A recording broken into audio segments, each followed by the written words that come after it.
আমাদের আপনারা জানেন যে ফ্যামিলি কার্ড যে প্রজেক্টটা রয়েছে সেই প্রজেক্টের মাধ্যমে যে প্রান্তিক পর্যায়ে যারা নারীরা রয়েছে আর্থিকভাবে স্বাবলম্বী করে তোলাটাও আমাদের অন্যতম একটা লক্ষ্য রয়েছে। তো এই ধরনের নানাবিধ পরিকল্পনা আমরা নিয়েছি, সেগুলো নিয়ে আমরা কাজ করে যাচ্ছি এবং আমাদের প্রচারণার মাধ্যমে সেগুলো তুলে যাচ্ছি।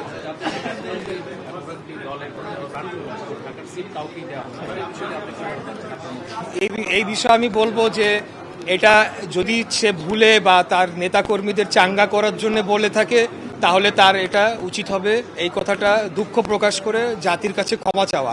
আর যদি আমি মনে করি যে তারা যদি আসলে কোনো ধরনের অন্য ধরনের চিন্তা থাকে, এখানে ভোট জালিয়াতি ভোট কারচুপির চিন্তা থাকে, আমরা বলবো খালি আমাদেরকে ঘোষণা যদি দেয়া হয় বা দল থেকে বা আমাদের যদি বলা হয় তাহলে জামাতের কোনো প্রার্থীকে আমরা ঢাকা শহরে ক্যাম্পেইন করতে দিব না, ভোট তো দূরের কথা।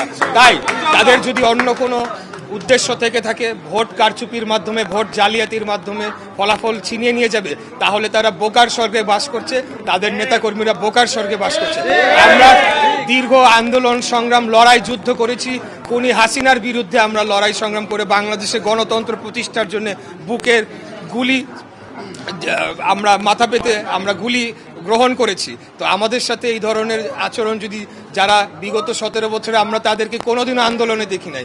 জামাত নামের একটা দল যে আন্দোলন করেছে এটা আমরা কোনোদিন ভিজিবল ছিল না, কিন্তু আমরা দিন দুপুরে দাঁড়িয়ে গুলির মুখে দাঁড়িয়ে আন্দোলন সংগ্রাম করেছি। তাই আমাদেরকে এইসব কথা যদি এখন শুনতে হয় এটা অত্যন্ত আমাদেরকে উত্তেজিত করে তোলে এবং এটা অত্যন্ত দুঃখজনক। আমরা বলবো যে তারা এই ধরনের কথা প্রত্যাহার করুক, আর যদি তাদের অন্য কোনো কুমতলব থেকে থাকে সেটা আমরা ভেঙে চুরমার করে দেবো ইনশাল্লাহ, এটি আমি বলতে চাই।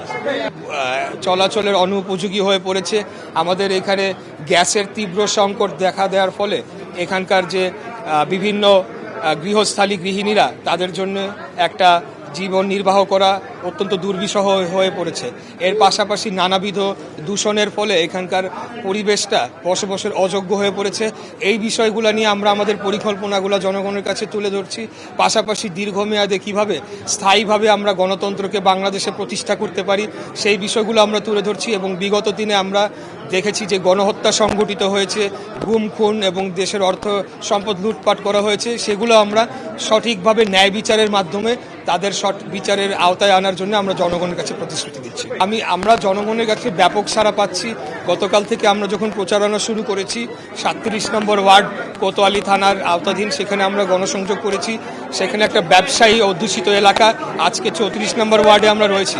এখানকার বিভিন্ন মার্কেট, ব্যবসায়ী সমিতি, আবাস বাসিন্দারা যারা এখানকার ভোটার, আমরা যেখানেই যাচ্ছি ওনারা তাদের ঘর বাড়ি থেকে নেমে আসছে এবং আমাদের সাথে আমাদের এই ক্যাম্পেইনে যোগদান করছে এবং ওনাদের সমস্যাগুলো তুলে ধরছে। এবং ওনারা এটাও বলছে যে আমরা আপনাকে ভোট দিয়ে বিপুল ভোটে জয়লাভ করাবো, আপনারা আমাদের সমস্যাগুলো সমাধান করার জন্য আপনারা জোরালো ভূমিকা নেবেন। এই প্রতিশ্রুতিগুলো আমরা দিচ্ছি।